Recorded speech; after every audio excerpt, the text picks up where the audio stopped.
A professora Flávia vai nos presentear com o primeiro ciclo de seminários de 2021, com uma palestra intitulada Arte e Ciência, uma reconexão entre as áreas. A professora Flávia é atriz e arte educadora, possui licenciatura em Educação Artística com habilitação em Artes Cênicas pela Universidade Federal de Pernambuco, é especialista em psicopedagogia pela Fafiri, fez parte dos projetos da Escola Aberta da Prefeitura do Recife, na área de teatro e dança. Atualmente é professora da rede privada de ensino nos segmentos do ensino fundamental 1 e 2. Faz assessoria pedagógica nas escolas através da arte e da educação maker. Professora Flávia, seja bem-vinda. Nós do LAPEC nos sentimos honrados com a sua presença.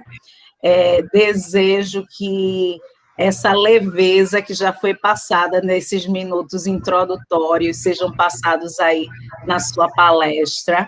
Quem não entrou mais cedo perdeu aí um encontro de almas entre a professora Flávia e a professora Alba, né?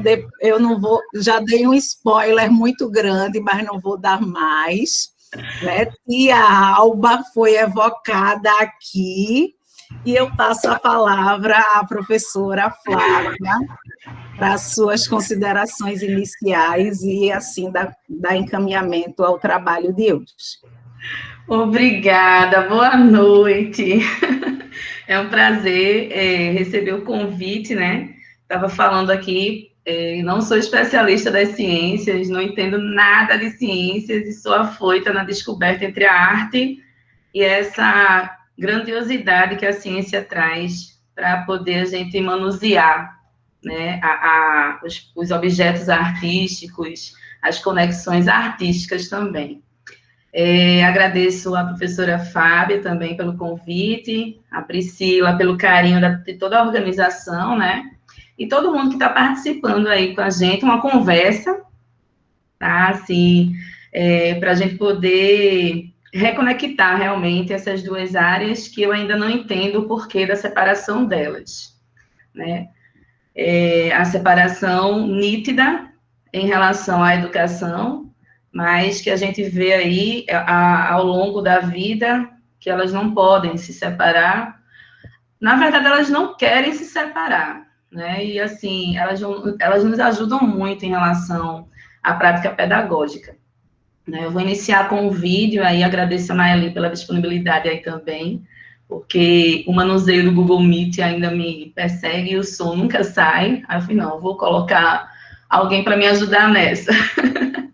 E aí eu vou pedir para ela colocar, e é um vídeo que eu gosto muito de utilizar quando a gente vai tratar esse assunto, e os alunos se encantam muito, porque a gente percebe que na natureza a gente vê a arte, e dentro da arte a gente conhece a ciência, né, a natureza. Pode colocar, Maíra.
Pronto. Obrigada, Maeli. E aí, com esse vídeo, a gente percebe, né, que tudo está conectado. Não há uma separação.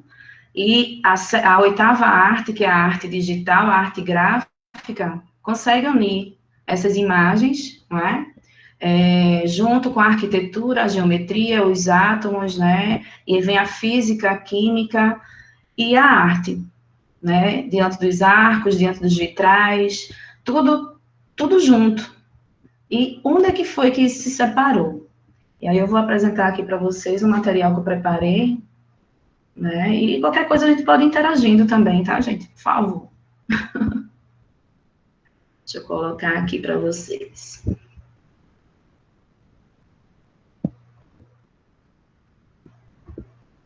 A voz está rouca ainda pela emoção de Alba Flora estar aí junto. Vamos lá. O tema, né, apresentado aí por Maeli, a arte e ciência, uma reconexão entre as áreas. E aí a gente vai trazendo... Deixa eu só... A gente vai trazendo um histórico. Não está indo, mas vamos ver aqui. No mouse. Nesse instante foi, não foi, Maeli? Tá vendo como é a tecnologia? Vou colocar do jeitinho que estava antes, para a gente poder eu passar aqui no mouse. Agora o mouse inventou de não passar. Vamos ver aqui.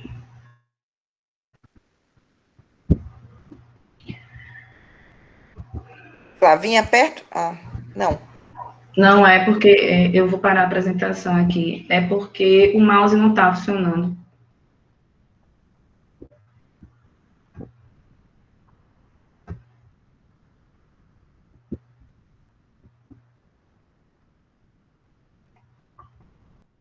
O mouse não está funcionando. Que lindo isso agora. Vamos lá, a gente vai vendo. A princípio, a gente vai falar um pouquinho, né, de alguns termos históricos, não tão recentes, mas, assim, quando a gente vai ler, vai entender um pouquinho dessa coisa da arte, a gente percebe que desde a pintura rupestre até a nossa arte contemporânea hoje, a ciência está junto, está presente, né? E aí, no século 6 a.C., a gente tem a razão e o miticismo, né? Chegando até o século XIX com a Revolução Industrial. E dentro disso, a gente começa a ver a filosofia, né? Junto com a razão. E aí a filosofia vem trazendo o quê? Né? Vem trazendo a reflexão e a abstração das nossas ideias, né? Junto com a ciência, que é o nosso raciocínio lógico, as artes, que traz a criatividade, e a tecnologia, que vai desenvolver essas técnicas que a gente precisa e que hoje a gente está utilizando de forma tão, como é que eu posso dizer, única, né? De forma tão única. Eu agora me desconcentrei, não desconcentrei, mas assim, o mouse não está indo e o slide não está indo. Deixa eu ver aqui novamente. Flavinha, você pode compartilhar, não teria como você compartilhar com uma das meninas, porque elas poderiam Agora apresentar para você? Agora foi. Mas aí eu vou compartilhar aqui já pelo celular e pronto. Mas eu acho que agora foi, porque estava a apresentação em tela cheia. Ele não estava indo. Pronto, então vamos lá, voltando aqui. Né? A gente tem a parte aí da ciência, a parte da arte, a parte da tecnologia e a parte da filosofia, trazendo essa conexão antes de Cristo. Né? Então, a gente vai... Acho que o slide está pesado, então, não é só pode. Né? E aí, onde é que elas se encontram? Se é que já e se é que já foi separado algum dia, né? Então, eu tenho o costume de falar que a arte é o bem fazer e a ciência é o bem conhecer, porque a arte vai trazer o artista e sua intuição, sem a necessidade de compreender o que é exato, porque para a arte nada é exato, né? É algo que vai se refletir, é algo que vai acontecer. Já a ciência, ela é capaz de compreender, capaz de distinguir, capaz de raciocinar e de realizar. Porém, né, segundo os físicos, segundo alguns cientistas de séculos atrás, ela não tem a intuição. Então, uma necessita da outra. E a gente vai entender isso com o passar aí do material. Essa semana eu achei um artigo muito interessante no blog Educação, que fala sobre o filme O Lago dos Cisnes. Não sei se vocês todos assistiram. É um clássico, assim, lindo. A história é sufocante, especial demais, e traz algumas coisas que eu não tinha percebido ainda. E depois, quando eu li o artigo, fui pesquisar. E aquela coisa, né? Você vai pesquisando aqui, você vai achando uma outra coisa que vai levando para outros caminhos. E aí vem a neurociência estudar o Lago dos Cisnes, falando da nova temática que eles estavam organizando em relação à neuroestética. E aí, o que é que acontece nesse Lago dos Cisnes? São 5, copiei aqui rapidinho para não esquecer a ordem. Porque eles vão destrinchando, os cientistas, né, na parte de neurociência, eles vão destrinchando esses 5 pilares em ordem, justamente para a gente entender a parte da neuroestética, que é algo que eu fiquei, assim, apaixonada pela área, e tem tudo a ver com o que a gente já estudou em educação artística, enfim. Um desses pilares, o primeiro, é a conexão social. Né? Essa conexão social é a função da chave do nosso cérebro, que eles falam. E aí, por quê? Porque nós somos seres sociais, nós aprendemos através do outro, nessa troca de ideias, né? Há quem diga que não, mas é. Né? A gente, quando é o bebê, a gente vai imitar, né? A gente imita o gesto de um adulto, ou então a gente imita o exemplo daquele adulto. Então, a gente é movido de ações e emoções. Então, a primeira coisa que a neurociência está estudando em relação a esse filme Lago dos Cisnes é justamente essa conexão social necessária. Que a ciência tem essa compreensão racional, né, em questão cerebral, vamos dizer assim, e a arte tem na parte intuitiva, na parte emocional. A segunda parte do que eles vão estudar são os estímulos. Mas para haver esses estímulos, é necessário compreender a história, né? Então, na base da narrativa, essas emoções são transmitidas. E a partir disso, o cérebro começa a ser estimulado, né? E aí o corpo começa a ser acionado também. Outro pilar é o movimento, que é justamente quando ele fala sobre o balé clássico, né? Fazendo com que o cérebro envie o comando para o corpo, para os músculos, esses músculos são estimulados pelos movimentos, e a partir disso, a gente tem os gestos e tem as expressões corporais, que em artes cênicas, né, a Almi que está aí pode confirmar também, sem as expressões corporais, a gente não consegue fazer teatro, a gente não consegue fazer dança, a gente não consegue fazer circo, enfim, a gente não consegue fazer muita coisa com o nosso corpo em relação à arte. Mas para isso acontecer, é necessário o estímulo, né, na área nervosa e tudo mais. Essa parte aí fica com vocês, a parte da ciência, tá certo? Aí vem o outro pilar, que são os elementos em comum. Esses elementos em comum, eles chamam de centros visuais. Mas também, para isso acontecer, é necessário que a pessoa se isole para poder bater a reflexão nela, né? E aí, a partir disso, ela começa a visualizar ideias diferentes, opiniões diferentes, e aí vem a ação diferenciada. O último patamar, pilar aqui é a relação à música. Ele faz tem uma parte na cena do filme que a atriz principal, ela começa a dançar silenciosamente, sem música, sem som nenhum. E o corpo responde de uma forma, né, biologicamente falando, em relação também ao contexto, né, racional. E depois, quando faz uma comparação da mesma coreografia com a dança, com ritmo, né, com a música, o corpo responde de outra forma. Então, veja que a música, né, as vibrações, né, as ondas sonoras, influenciam e estimulam os músculos e o cérebro de formas diferentes. Então, a neurociência está começando, não digo começando, mas assim, está abrindo outros caminhos em relação à neuroestética, fazendo relações com filmes. E isso é muito interessante, assim, é muito instigador, né, para você estar ali querendo aprender sobre. Então, já é uma parte nova para mim, né, uma parte nova que depois eu vou destrinchar mais um pouquinho, mas eu achei muito legal trazer isso aqui como exemplo. Se eu estiver falando muito rápido, aí vocês sinalizam aí, tá? Que aí eu vou me empolgando. E aí a gente vai chegar, né, na parte da Grécia, na Grécia Antiga, fazendo com que a gente compreenda a ciência, né, de forma anatômica, vamos dizer, e a arte também dentro disso. E a gente tem o Discóbulo aí de Miron, trazendo anatomia humana, porém, sem nenhum estudo.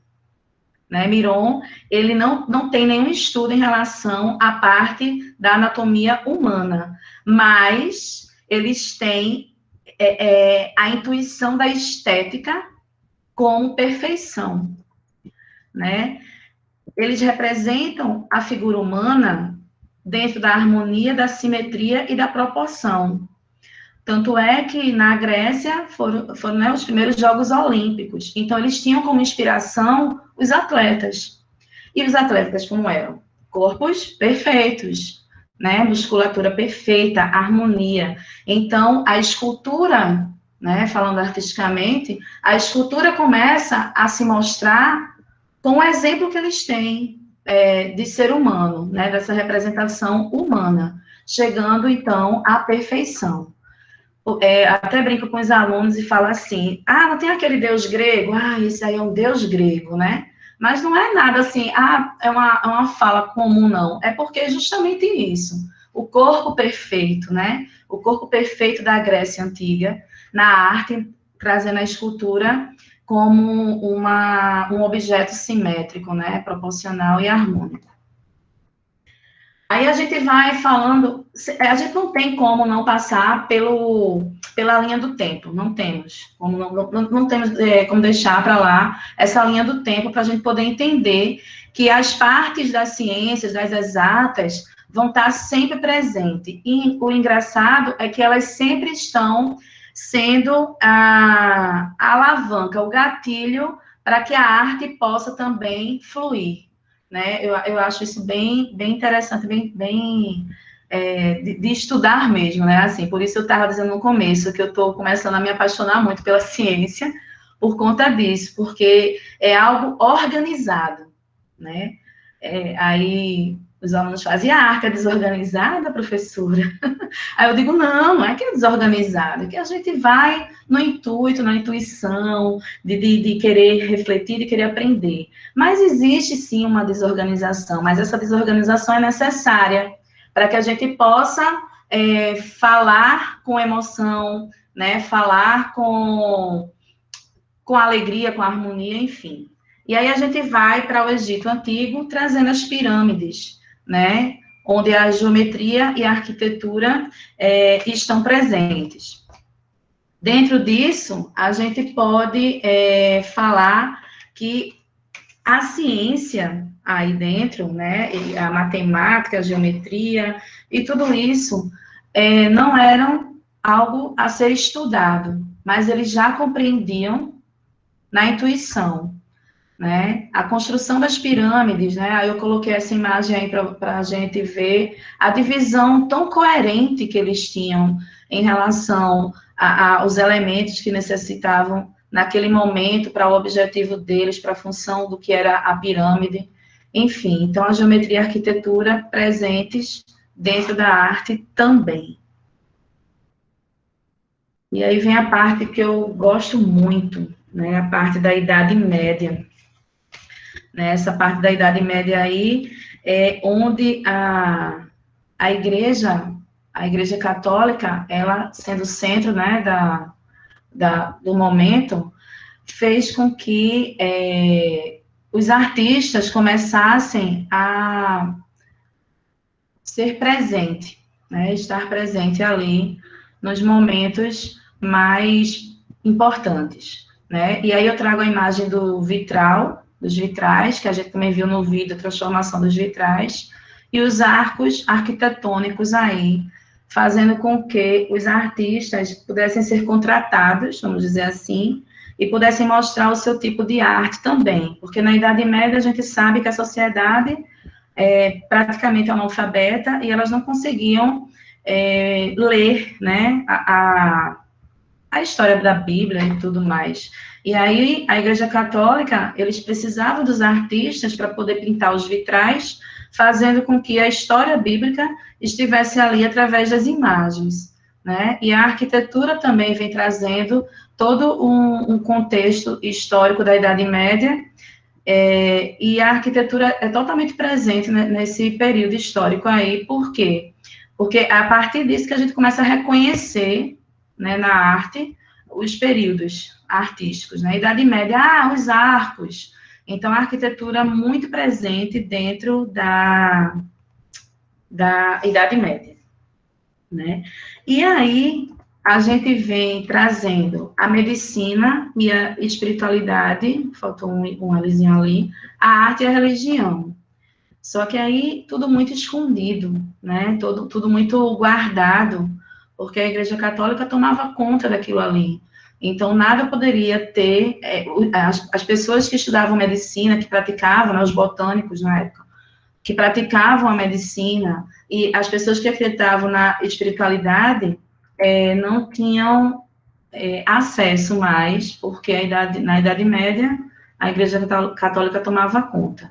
E a arte, nessa área, só servia mesmo para apresentar às pessoas a igreja, de toda forma, né? Então, a gente tem a arquitetura, os vitrais e a iluminação.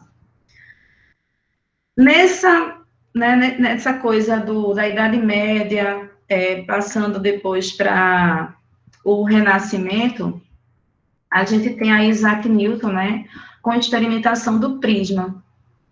O prisma, né, a luz sendo iluminando o prisma, e o prisma colocando ali o círculo cromático, né, as cores presentes em ordem, fazendo com que a gente pudesse entender que existiria cor a partir do momento que a gente que a luz é refletida. E dentro disso, a arte começa a estudar esse ciclo cromático, mostrando os tons, né, os pigmentos, né, toda uma relação química, né, relacionando as cores e o material, né, o próprio material disso. E aí a gente vai para o Renascimento. Renascimento, eu não sei qual a parte que eu mais gosto nessa linha do tempo aí, mas o Renascimento traz tanta transformação, né, tanta coisa, e a gente vem com quem? Com Leonardo da Vinci. E aí a gente tem uma gama de coisas para falar do Leonardo da Vinci, eu tentei resumir ao máximo, mas quanto mais eu falava pesquisava em Leonardo da Vinci, mais coisas tinham para se descobrir. Mas aí eu tentei unir aí e trouxe Leonardo da Vinci, o inventor, né? Aí alguns esboços dele, esboço de uma metralhadora, um esboço do paraquedas, né? O tanque de guerra aqui abaixo. Então, quem era ele? Né? Ele queria ser inventor, mas aí ele foi contratado por um grande artista, que na época estava muito ocupado, e aí, não, Leonardo, faz aí esses desenhos. E ele rabiscava e tentava mostrar as invenções, e ninguém levava ele a sério, porque para eles ele era apenas um pintor de tela, né? E aí Leonardo começou a fazer os seus rabiscos e deixando ali guardadinho, e foi pintando as telas que alguém mandava ele pintar. E ele pintava de uma maneira não de emoção dele, né? Trazendo a emoção de dentro dele, mas sim o que as pessoas pediam para ele pintar. E os esboços lá ficando no cantinho. E aí vem. O cara é muito inteligente, né? Demais, demais, demais. E aí ele se mostra cientista também, trazendo algumas estruturas, né? Fazendo alguns estudos sozinho lá internamente e fazendo com que o caminho pudesse abrir mais em relação à ciência e às invenções. Ele queria fazer funcionar, né? Tudo aquele rabisco dele, ele queria fazer funcionar. Mas aí a crença em relação a Leonardo da Vinci não existia, né? E a gente tem aí ele começa a querer estudar o corpo humano, e ele começa também a querer estudar as variedades de animais em relação à anatomia, né? Então, o cientista e o biólogo aí, enfim, vai adentrando no Renascimento, e com isso a Igreja Católica, né? Deus, o centro de tudo, fica de lado, e o homem começa a ser o centro, né? Dos estudos, o centro da arte, o centro das invenções, trazendo a parte simétrica e perfeita, novamente, aquela que a gente viu na Grécia. Renascimento é algo que ressurge, renasce, né? Então, esse renascimento é justamente o homem, novamente, como uma anatomia perfeita, né? E aí vem o homem litúrgio, que vem provar essa simetria desse corpo humano. Até então, quem estudava sobre isso? Não tinha. Então, Leonardo da Vinci era um curioso, e essa curiosidade dele, talvez também, talvez não, intuitiva sim, porque depois ele se vê artista, né? Ajudou muito nessa propagação da ciência dentro do Renascimento, trazendo realmente o homem como o centro do universo. E ele começa a realmente estudar a parte humana, desde os ossos, né, até a pele, né? Então, ele vai passando por todos os períodos, todas as partes do corpo humano, minuciosamente, né? Estudando, desenhando, vendo os movimentos, analisando, para poder ele criar, né? E mostrar que a ciência existe, que o homem existe, que o estudo da ciência existe, né? E que na Grécia não tinha nada desses estudos, mas também a representação humana estava lá presente. Só que ele queria que essa representação humana tivesse ligado aos estudos científicos, né? Aos estudos da ciência. E foi isso que ele fez, a princípio. E aí, depois disso, ele começa a aumentar as suas pesquisas, né? E vem aí o Leonardo da Vinci, arquiteto, né? O Leonardo da Vinci, escultor. E esse aí é um dos edifícios que ele rabiscou e depois foi construído baseado no que ele tinha rabiscado. E as pessoas chamavam realmente de rabiscos, porque eram rabiscos ali, rascunhos, né, de Leonardo. E na época ninguém realmente levava a sério isso. E hoje os rabiscos deles estão lá expostos, né, valendo uma fortuna, e tem mais segurança do que muita gente que necessita disso aí. E aí vem a famosa Mona Lisa, porque quando a gente fala em Leonardo da Vinci, a gente já... Mona Lisa, mas ele não só foi o pintor da Mona Lisa, né? Ele foi tudo isso que a gente viu agora, e olha que foi o mínimo que eu pude resumir nesse contexto. E aí vem Leonardo da Vinci como pintor, trazendo a Mona Lisa, só que não é uma pintura comum, né? O estudo de simetria, o estudo da perspectiva que ele tem, o ponto de fuga, né, que na geometria a gente usa, esse ponto de fuga, fazendo com que todas as partes pudessem se movimentar, entre aspas, é de grande valia, né? Porque se você para na frente da imagem da Mona Lisa, tá lá paradinha a imagem da Mona Lisa, e você se movimenta para um lado para o outro, você tem a sensação de que ela está olhando para você em todas as direções. Foi proposital? Foi sim proposital, né? Ele fez da simetria algo genial e algo artístico, que até então apenas os arquitetos utilizavam desse ponto de fuga, né? Quando a gente fala em ponto de fuga, é o ponto da perspectiva, é o ponto central do desenho, né? Fazendo com que ele se torne real, que ele se torne vivo. A mesma coisa ele fez com a Santa Ceia. O ponto de fuga do quadro da Santa Ceia, Jesus ali no meio, né? E a cabeça de Jesus, acima da cabeça de Jesus e dos apóstolos ali, tem toda uma simetria, né? Se a gente for notar, tem toda uma reta, né? A parte arquitetônica daquela pintura é harmônica, porque ela envolve todo o espaço da tela, né? Então, Leonardo, ele teve essa coisa de ter essa atenção, né? De ter esse cuidado, fazendo com que essas pinturas começassem a ser mais realistas possível. E aí, Leonardo começa a abrir esse leque desse realismo no Renascimento, fazendo com que Caravaggio,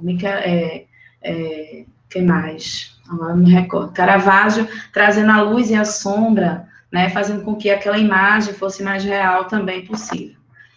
E aí a gente vai, eu estou só correndo um pouquinho porque tem um longo período aí que a gente vai conversar.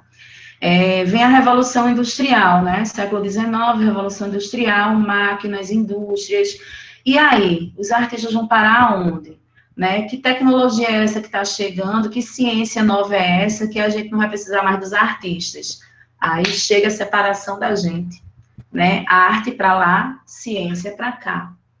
Né? Quanto mais indústria, quanto mais engrenagem, quanto mais tecnologia tivermos, melhor para as nossas produções, melhor para a economia, e assim vai. E os artistas começam a perder os seus caminhos, junto com os botânicos, né, com a parte da medicina e tudo mais. Deixa eu ver para não me perder aqui. Né? E aí a gente vai trazendo na Revolução Industrial os conceitos científicos, né, também a força das áreas, né, entre a ciência e as artes gráficas, né, o boom da Revolução Industrial, e, junto com isso, as vanguardas europeias. Mas o que é que as vanguardas europeias têm a ver com a ciência? Que reconexão é essa que a gente precisa entender? Né? Essas vanguardas europeias, elas vão ser algo à frente do tempo, né? Trazendo, então, o grande e maravilhoso Salvador Dalí, com a vanguarda europeia, surrealismo. Esse surrealismo, a gente quando vai ensinar, né, surrealismo na escola, tal, para a gente poder ter algo mais simples que os alunos possam entender, a gente diz que o surrealismo o inconsciente do artista, são os sonhos que ele tinha, os pensamentos, e assim vai. Só que quando a gente vai dar uma estudada em relação, para colocar a ciência dentro desse assunto aí tem muita coisa guardadinha dentro desses quadros de Salvador Dalí. Esse aí é uma foto de vários quadros dele, né? E aí eu vou pegar um que é comum nos livros didáticos, chamado de A Persistência da Memória. Né? É um relógio derretido, cheio de formiguinhas ali e tal. O que é que isso tem a ver? Salvador Dalí estava estudando, lendo livros em relação à teoria da relatividade. E a partir dos estudos da relatividade, ele começa a pintar a persistência da memória, né? Trazendo o tempo, trazendo o relógio aí, né? Falando um pouco da gravidade, da deforma da gravidade com a gravidade, né? Essa deforma aí, essa coisa derretida aí também. Traz percepções visuais para algumas teorias científicas da época, Outra coisa, o ovo, o nascimento do homem dentro do universo geopolítico, né? A criança geopolítica observando o nascimento do homem novo. Justamente essas novas teorias científicas. A Revolução Industrial afasta o artista e o biólogo, né, disso aí, e vai para a parte tecnológica. Só que aí Salvador Dalí começa a estudar essa parte da teoria científica, e a partir daí a medicina, a biologia começa a retornar, né, como estudo necessário para o artista. Então, foram as duas áreas se reconectando aí, né, no finalzinho do século XIX, para poder ter forças, né, e o artista começar a estudar a ciência e a ciência ser entendida através da arte, né? Então, Salvador Dalí consegue trazer isso para a gente. As três esfinges de biquíni, né, fazendo com que fale disso aí, relação ao tempo, né, relação ao que era antes a ciência e a arte, né, o que aconteceu no meio disso tudo, que revolução foi essa que fez eles se separarem, e essa reconexão também. Então, Salvador Dalí já estava vendo à frente do seu tempo, não é à toa que está na vanguarda, né, essa coisa desse universo aí geopolítico, essa coisa das teorias científicas e tudo mais. E aí a gente tem uma outra área, que é a área da matemática, que foi muito engraçada essa semana, que a gente estava dando aula sobre música na sala de aula, e aí eu comecei a escrever o Teorema de Pitágoras. Aí os alunos olharam assim, Flávia tá louca. O que é que ela vai fazer com Teorema de Pitágoras? E aí eu começo a explicar o Teorema de Pitágoras e trago o exemplo do monocórdio, que é justamente o braço do violão da guitarra que foi, vamos dizer, fabricado, né, de acordo com o espaçamento que Pitágoras dava em suas equações, nos seus teoremas, enfim. Então, assim, foi uma aula bem engraçada, e para mim também foi muito divertido, porque, assim, eu aprendi Teorema de Pitágoras, né, eu até, no processo da minha vida, entrei em engenharia civil, desisti logo nos 2 primeiros períodos, saí, assim, lembrando da parte, né, do estudo da engenharia civil, e falando assim, meu Deus, eu nunca vou usar o Teorema de Pitágoras na minha vida, tal. E hoje, né, hoje, em pleno 2021, eu estava unindo coisas que eu aprendi quando criança, né, um pouco da área da engenharia civil, trazendo para a área de música. Então, por que a gente separa a arte da ciência? E quando a gente fala em ciência, vocês aí que sabem realmente muito mais do que eu em relação a isso, a ciência tem várias vertentes, né? Então, o porquê dessa separação, se elas precisam estar juntas e uma justifica a outra? Talvez a ciência não seja justificável, porque ela não precisa ser justificada, né? E a arte, sim, precisa, muitas vezes, ser justificada, porque é algo que traz o pensamento e emoção. Então, essas áreas realmente não precisam ser mais separadas, e a gente precisa entender que elas têm que estar caminhando junto. E aí a gente vai para a parte que eu vou falar igual aos meus alunos, está bombando, que é justamente a arte e o meio ambiente, né? Trazendo nas discussões a consciência ecológica através da arte, e aí a gente tem a paisagem, né, como o tema principal, tanto do meio ambiente quanto da arte. A gente tem a pintura rupestre, que a gente já, né, conhece há muito tempo, e está ali para poder mostrar que houve ação do homem em relação ao ambiente, houve movimento dos animais, houve movimento das caças e tudo mais. Depois disso, a gente vai para os afrescos, né, em Roma, trazendo também o uso das tintas, né, dos pigmentos, através da natureza, né, fazendo com que o artista pudesse pintar afrescos, né, com uma consistência mais interessante, porque até então não existiam as tintas, né, a óleo, então. por aí. E depois a gente vê a paisagem no fundo das cenas do Renascimento, né? Os artistas sempre pintando paisagens. E a gente tem alguns artistas impressionistas que pintavam ao ar livre e sempre com o tema central da paisagem, o meio ambiente. Só que não com a consciência que a gente tem hoje, dessa consciência ecológica. E aí, quem traz isso é Agnes Dines, né? Através de performances de 1960 para cá. E o que é que ela traz? Alguns trabalhos engajados na parte da ecologia, na parte da botânica e da agricultura.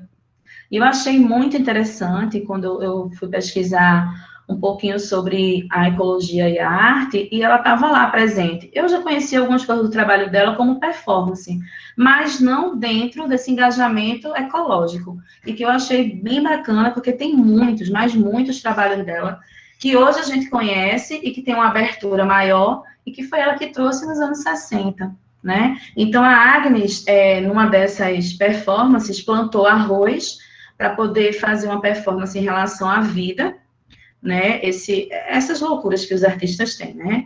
Isso aí a gente deixa para lá, tá certo?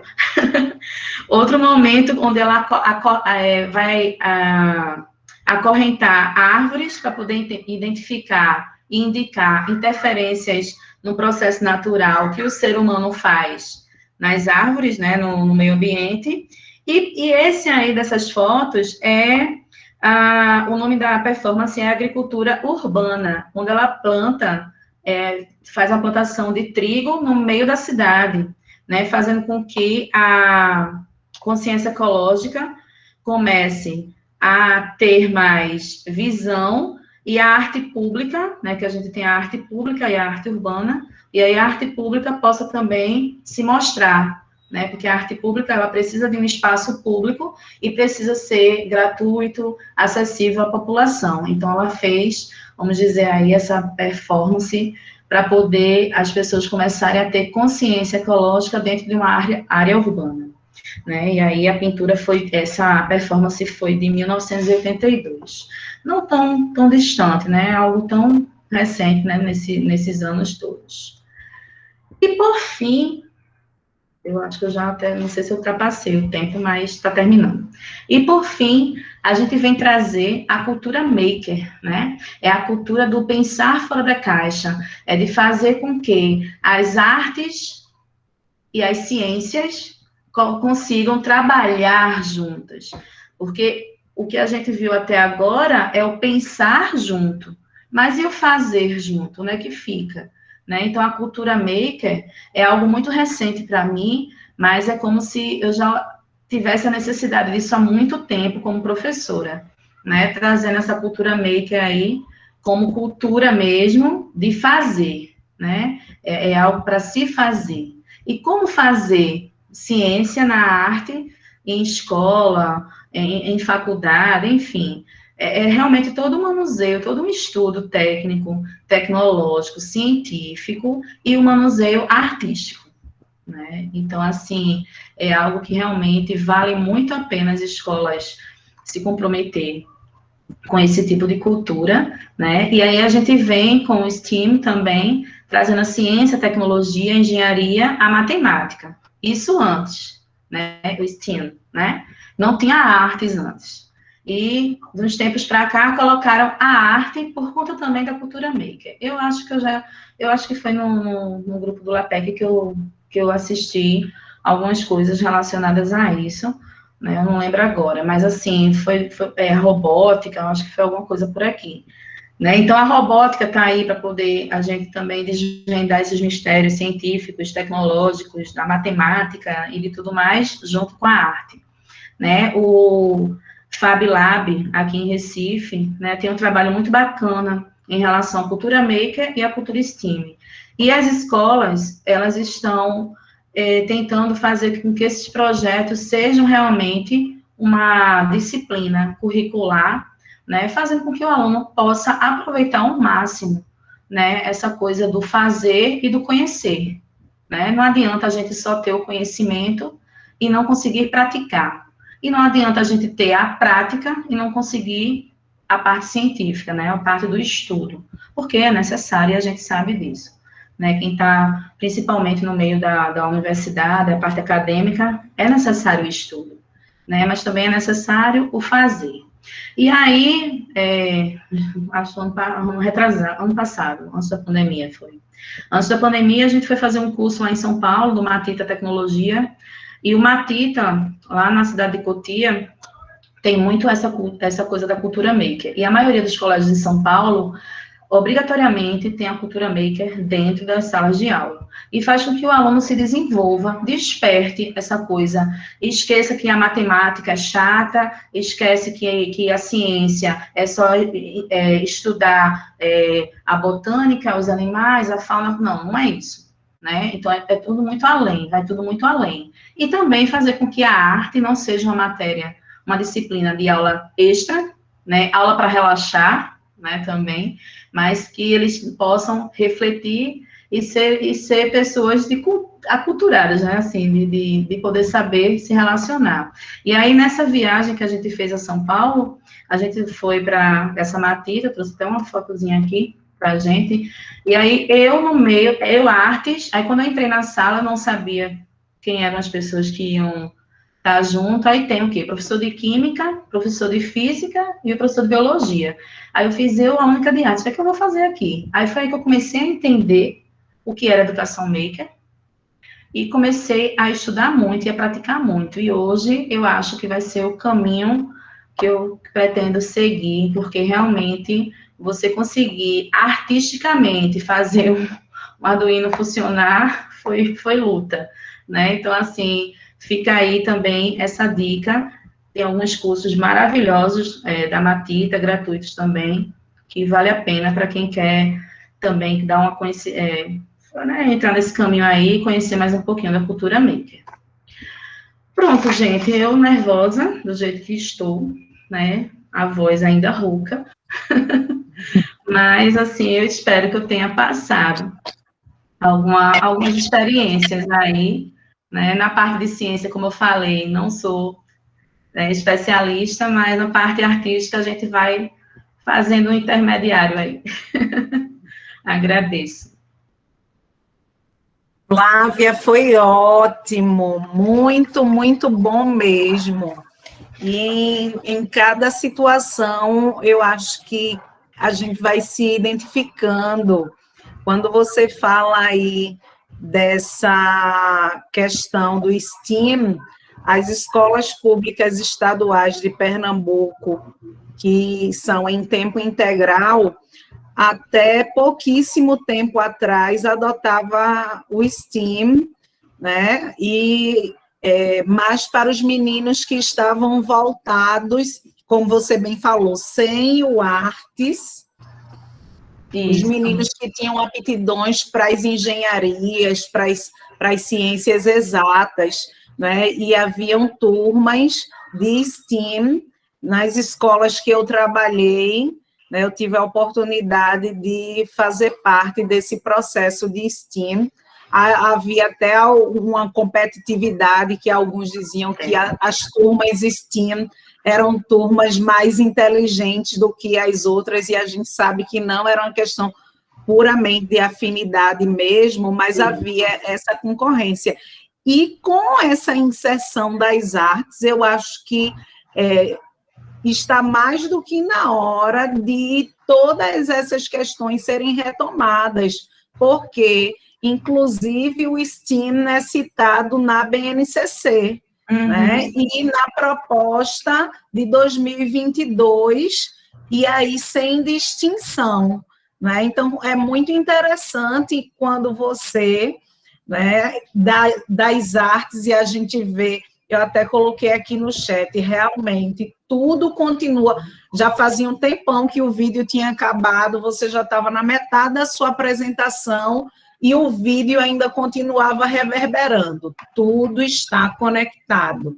Né? Professora Alba levantou a mãozinha, dizer para todos que estão na sala que quem quiser fazer uma fala ou colocar algum comentário no chat, a gente passa, faz aqui a interlocução da pergunta para a professora Flávia, para ela não ter que estar olhando o chat e prestando atenção nas outras coisas, mas os microfones estão abertos aí, né, e os canais de mensagem estão abertos, e eu já passo a palavra. Não sei se Flávia tem mais alguma coisa a dizer sobre esse meu comentário.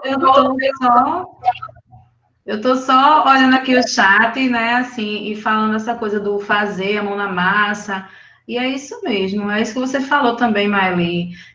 Os links vão aparecendo, e quanto mais a gente estuda, eu falo de arte, no meu caso, né, quanto mais eu estudo arte, mais eu vejo ciência dentro. É impossível, não tem como você não encontrar ciência dentro da arte, né? Então, assim, eu realmente estou... Eu já gostava muito desse estudo em relação a isso, mas eu não tinha feito ainda a conexão tão profunda, e olha que eu não aprofundei tanto nos meus estudos, que é o que eu quero muito fazer, né? Carol Matos aí também, minha amiga. Professora Alba, está com a palavra, professora Alba. Ok. Flavinha, parabéns. Seu trabalho excelente, sua apresentação é excelente. E, de fato, né, o que você trouxe aqui é o que o grupo, né, vem até estudando, né, Maeli, assim, o grupo nosso é um grupo exatamente que trata dentro até a própria biologia de forma sistêmica, né, com os conceitos articulados das diversas áreas. Então, assim, a gente já tem essa compreensão dessa articulação das diversas áreas. E que você colocou muito bem, incluindo a arte aí nesse processo todo. Eu, quando tive a oportunidade de ensinar matemática, além de biologia, de ciências, eu via muito isso já, né, no corte de uma fruta, no transversal, né, do longitudinal, e a gente vislumbra uma estrela no formato, né, se você cortar aquela fruta que agora até me fugiu, carambola, né? A minha irmã aqui me soprou. Carambola, você corta no meio, você tem um formato da estrela. Então, de fato, a natureza ela traz, né, infinidade de formas que na matemática a gente estuda e que, infelizmente, os professores das áreas ainda não conseguem visualizar essas articulações. E aí vem a pergunta, Flavinha, como foi a tua experiência, né, como professora, em trazer dentro do teu olhar, né, agora, da tua, assim, atual, que você, né, começou a perceber essas articulações, quando começou a introduzir isso na tua aula, né, esse olhar, como foi essa recepção, essa receptividade dos teus alunos, né, e em relação aos colegas também, porque, infelizmente, a gente ainda percebe essa questão da fragmentação, da especificidade e da caixa, né? Quer dizer, cada um fica na sua caixa, cada um fica no seu espaço, e não se conversa, não se dialoga. Imagino um projeto belíssimo, de cultura maker mesmo, que você possa fazer e interligar a ciência, a física, a matemática, a química.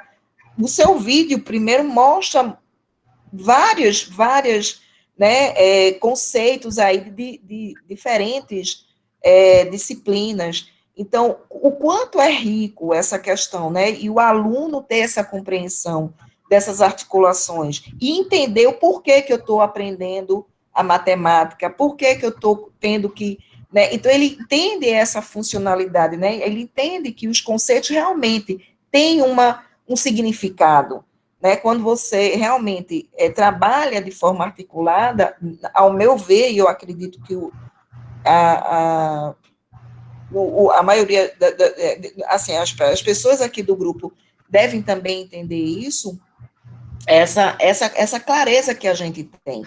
Então, assim, como foi realmente essa tua experiência, né, de introduzir isso, esse olhar? Engraçado que você falou logo no começo que os alunos ficaram, o que é isso, né, Pitágoras, né, estudar aí a matemática dentro, como é isso? Então, a gente falar um pouquinho sobre essa experiência que você percebeu, essa inquietação dos alunos, e em relação também aos professores.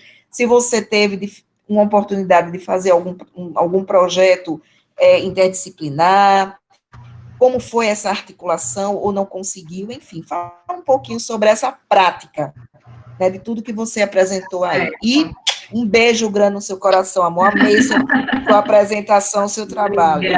Obrigada.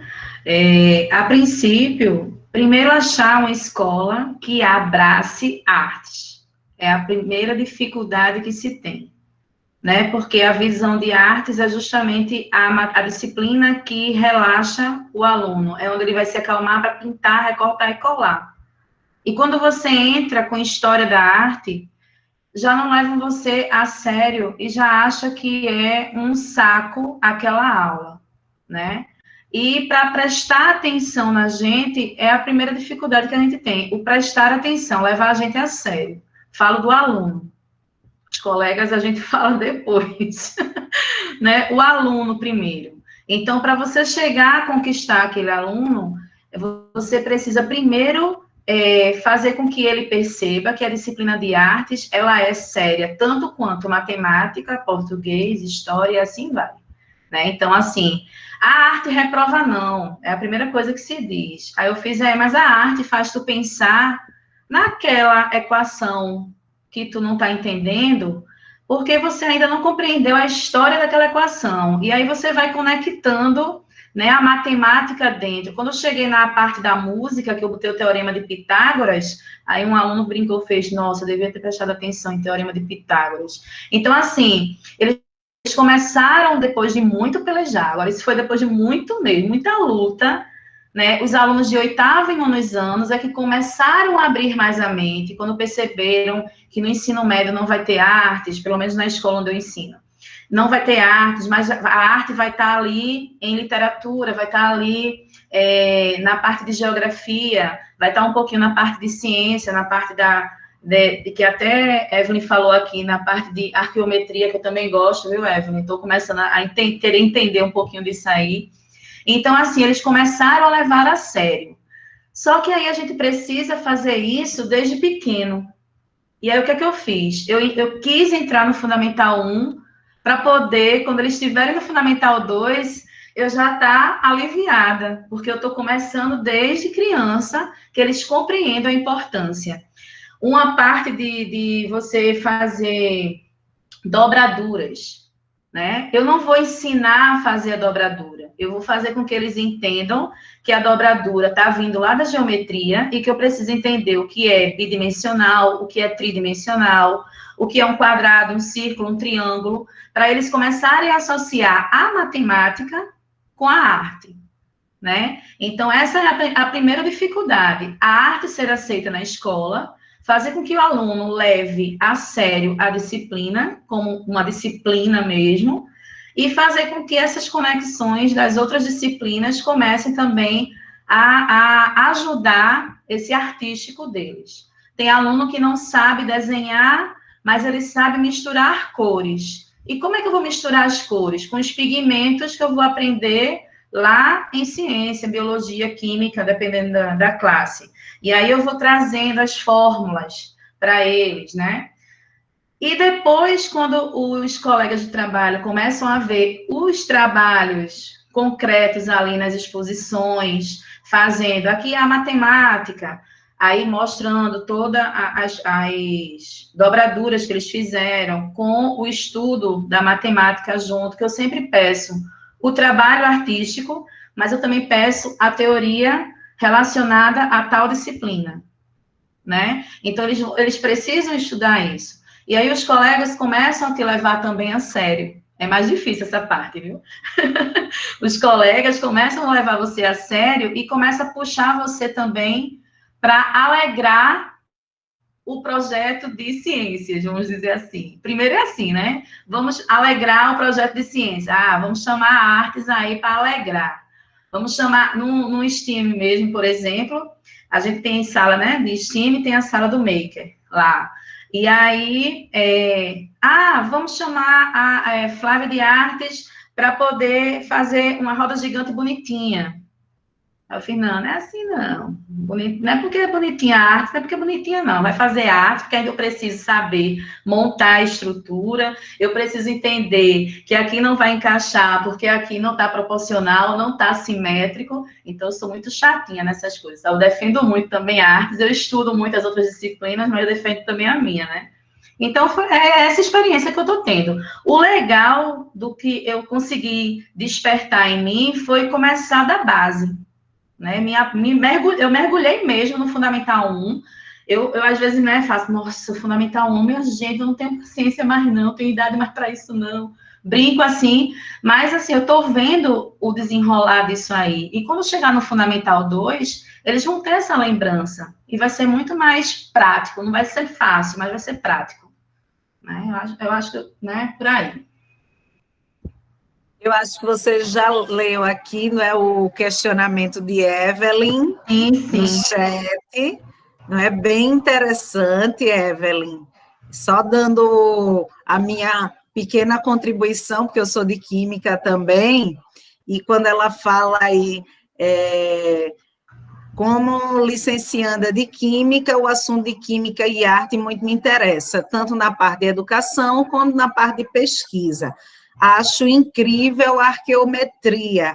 Atualmente, estou tentando juntar ciências e arte usando a plataforma Padlet como parte do meu estágio. Né? É muito interessante unir essa questão da tecnologia em todos os ramos, né? Vou falar disciplina, apesar de ser um nome muito pesado, né, muito chato, né, mas é o que a gente tem, infelizmente, a gente não está totalmente conectado dentro da escola, né? Como você falou, está cada um dentro do seu quadradinho e é muito difícil buscar parceiros para engrenar com as nossas loucuras. E aí, Evelyn, eu trabalho muito com os meus estudantes em construção de jogos. Minha sala só está convencional hoje porque estamos em pandemia, né? Mas eu gosto muito de movimentar os meninos, e a última turma que eu fiz jogos com eles deu 54 jogos. Então, dá sim para trabalhar com esse veio das artes em todos os componentes, porque a gente percebe que essa ludicidade ela precisa estar dentro das ciências, né? A gente precisa. Teve uma vez que eu li um artigo de Harvard, faz muito tempo, que dizia que a gente adulto hoje é pouco criativo, né?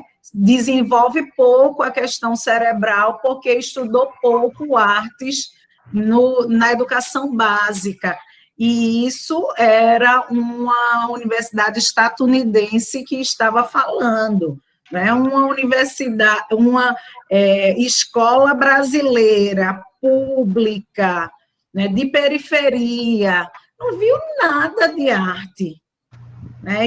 E aí a gente percebe que essa entrada dessas questões culturais dentro da escola, de culturas novas, né, de saberes novos dentro da escola, vai contribuir com todas as áreas de conhecimento. A começar de 2022, não vai ter mais livrinho de química, não, viu? É Ciências da Natureza. Então, é um livro só para química, física e biologia. A gente precisa começar a se conectar aí com tudo, senão a gente vai sofrer muito mais. Isso mesmo. Lá no colégio, em outro colégio que eu já trabalhei, a gente utilizou, Evelyn, essa parte da arqueometria, né? Foi bem interessante, porque a química com a arqueologia, né? Então, assim, aí eles começaram a relembrar da parte, né, da pré-história, e aí a gente começou a fazer, a gente começou a construir com biscuit, né, massa de biscuit, e começou a misturar as tintas, né, os tons de tinta para poder chegar na cor. Então foi um negócio foi bem bacana, foi uma experiência bem bacana. E nomear, né, as partes arqueológicas lá, datar tudo direitinho. Aí foi um passeio na linha do tempo aí bem bacana também. Tá sem microfone. Verdade. Viu o complemento aqui do comentário da Evelyn? Sim. Eu quero que eles, pelo menos, façam um desenho sobre química no cotidiano. Aqui no Rio, ainda está muito preso aos conceitos e cálculos. Aqui em Pernambuco também, Evelyn. Se você colocar no Google agora, conteúdos de química do estado de Pernambuco, você vai ver que em 145 tópicos do primeiro ao terceiro ano, atualizados em 2019, junto com a BNCC, só diz assim, calcular o pH disso aqui, o pH daquilo ali. Calcular. Não tem química e sociedade, não tem química do cotidiano, não tem nada integrado, não. É só fazer cálculo também. E com BNCC, né? Eu recebi um convite do professor lá, né, no colégio, e aí ele fez, Flávia, eu preciso de artes na química. Aí eu fiz, nossa, não sei não como é que ele vai fazer isso, não. Aí ele fez, pensa aí, porque eu preciso. Aí eu falei, meu Deus, o que é que a gente vai fazer? Eu quero misturar eu esqueci, os elementos dos alimentos, e aí a gente vai fazer como? Aí eu parei, aí fui tentar organizar as ideias, e aí a gente fez a arte da gastronomia. E dentro disso, eles precisavam colocar os elementos químicos de cada ingrediente, transformar isso em prato e apresentar artisticamente aquele prato. Mas para isso, para chegar até o prato, ele teve que fazer todo um projeto de química em relação aos alimentos, a parte de nutrição, aí entrou outro professor também, depois entrou o professor de matemática para poder fazer o cálculo de frações disso, de quantas colheres disso, isso para o sexto até o oitavo ano, né? E aí foi bem interessante, que a gente conseguiu juntar sexto, sétimo e oitavo.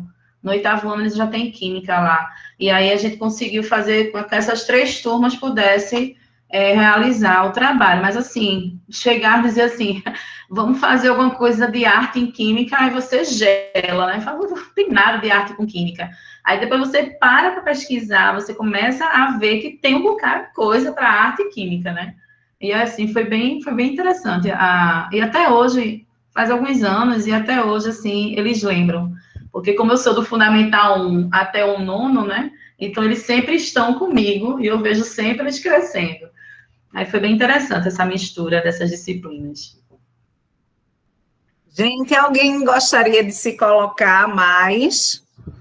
Tem mais alguém querendo fazer algum comentário, alguma pergunta? Só é abrir o microfone ou digitar no chat.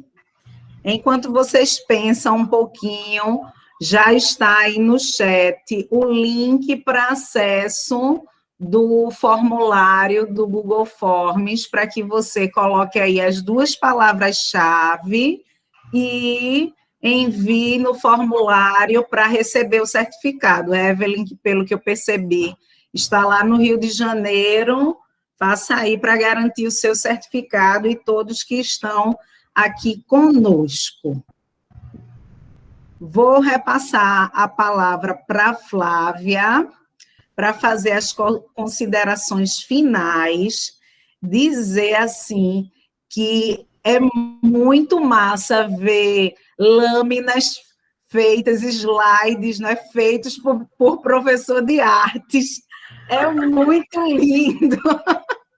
É muito diferente. Quando eu crescer, eu quero ser assim. Oh, meu Deus! E olha que eu fiquei com medo, eu fiz, minha gente, é o pessoal de ciência, o pessoal do mestrado, e tem tanta gente aí, doutorado. Eu não vou colocar as coisas que eu coloco nas minhas aulas, não. né? Porque ver a minha visão de ter, não, tem que ser tudo muito, né? Assim, tudo muito certinho, simétrico, bonitinho, mas tem que ter um pouquinho de arte também no meio, né? Aí, mas deu. Tudo muito lindo mesmo, muito agradável de ouvir, não é? Muito pertinente, atual, não é? Que faz a gente se mexer mesmo. Felizmente ou infelizmente, nós escolhemos a profissão de professor, e professor é multi mesmo, e a gente precisa transitar e ser enxerido mesmo, e transitar em outros caminhos aí, em outros terrenos, para que a gente mesmo cresça, porque eu sou professora de uma escola que, dentro da rede estadual, os colegas da rede dizem assim: eu não quero ir para a sua escola, porque lá vocês trabalham demais. E eu digo assim, eu acho que estar lá, para mim, é tão bom, porque me impulsiona a buscar novos horizontes, né? Porque aquela coisa de não sair do lugar não dá certo, não. Né? Inércia, deixa lá para estudar na física, né? Mas na vida não dá para ser inerte, não.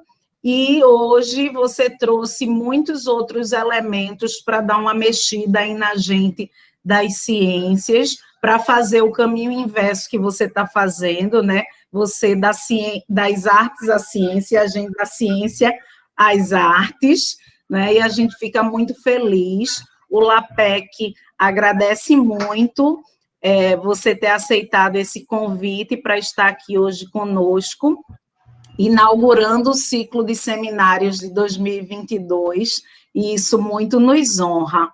E aí eu repasso a palavra para você fazer suas considerações finais. Eu que agradeço, porque às vezes a gente para no tempo por né, ser acomodado a alguma coisa, se acomodou em algum lugar, em algum tempo aí, em algum período. O trabalho faz com que a gente seja automático, né, em muitas coisas, e esqueça também de reciclar. Então, eu é que agradeço a oportunidade, porque tá fazendo com que eu estude. E eu não sou acostumada a falar para professores mesmo, assim, em relação o nome seminário já me assustou, né? Eu falei, meu Deus, o seminário, como é que se comporta no seminário? Vamos lá, porque academicamente a gente às vezes não aprende essas coisas, só aprende na prática, né? Eu fiz, vamos embora, eu vou falar do meu jeito e a gente vai aprendendo. Então, assim, eu que sou grata a essa oportunidade e esse estudo, né? Esse slide já foi reformulado de uma outra apresentação. E, assim, eu fui aumentando, fui vendo outros links relacionados a abrir mais esse caminho. E, realmente, tem muita coisa para a gente aprender. Né? Essa reconexão é reconexão da gente também com o nosso trabalho como professor, como educador, né? Como pesquisador, enfim. Então, realmente foi uma oportunidade maravilhosa, né, dessa coisa, desse encontro, né, de disciplinas, encontro de experiências, e eu sei que a ciência trouxe muita coisa para mim em relação à arte nesse momento, e com certeza também essa troca está existindo aí, vai existir para vocês também, né, e estou aqui para qualquer coisa. Agradeço a professora Fábia também, né, ela assistiu um seminário antes e depois foi conversar comigo para apresentar, e aí eu estou indo. Tem umas pessoas aqui também que eu chamei para poder ver também se estão querendo entrar nesse caminho da arte e da ciência, que eu estou apaixonada, e eu sabia que eu tinha uma coisinha de ciência dentro de mim. Em algum momento eu ia descobrir isso. Professora Alba, quer falar alguma coisa? Só parabenizar, né, ao grupo, né, a vocês, né, retomando aí, né, de forma brilhante o primeiro seminário com Flavinha. Eu acho que isso que o LAPEC está fazendo é super importante, né, esse momento da gente estudar, da gente ver o trabalho dos colegas, da gente aprender, né, com essas trocas, a gente,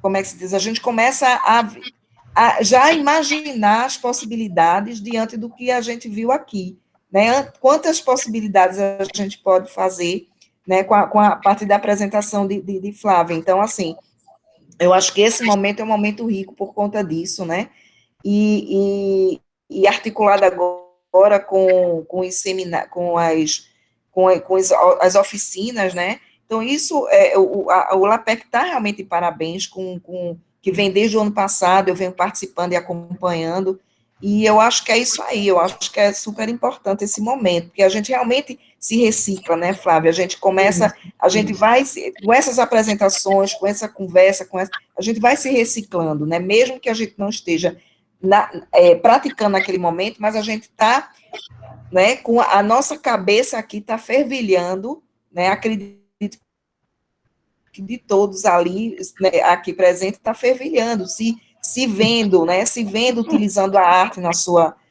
um pouco do que a gente viu aqui.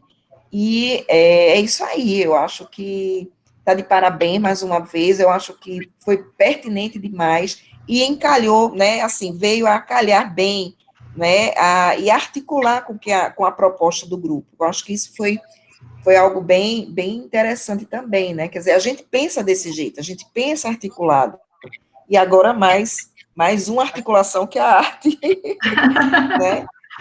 Pois é.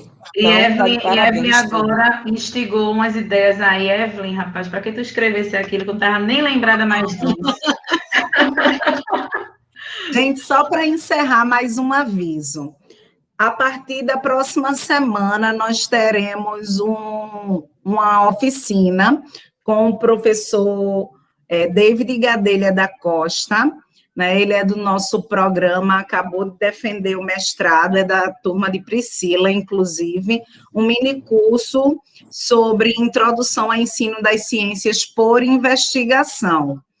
Esse minicurso começa dia 4 de março, próxima semana, às 20 horas, tem carga horária de 30 horas e tem emissão de certificados, né? Esse minicurso vai ser nas quintas-feiras, né, nas 4 próximas quintas-feiras, e lá na nossa bio, no Instagram do LAPEC, tem um formuláriozinho de inscrição, o link do formuláriozinho de inscrição. Só é você ir lá e se inscrever. São apenas 50 vagas, viu? Eu já mandei para todos os meus licenciandos do PIBID, que divulgaram também lá na licenciatura. Então, corre lá e faz a inscrição, que vai ser muito bom, né? Sobre ensino por investigação. Então, deve ter muita coisa boa aí. E agradecer a participação de todos, né? Agradecer mais uma vez a professora Flávia e a todos que lindamente contribuíram para essa abertura de ciclo de seminários 2021. Né? Desejo a todos saúde e paz, vacina, hashtag vacina, e um travesseiro aí afofado. Beijão, gente.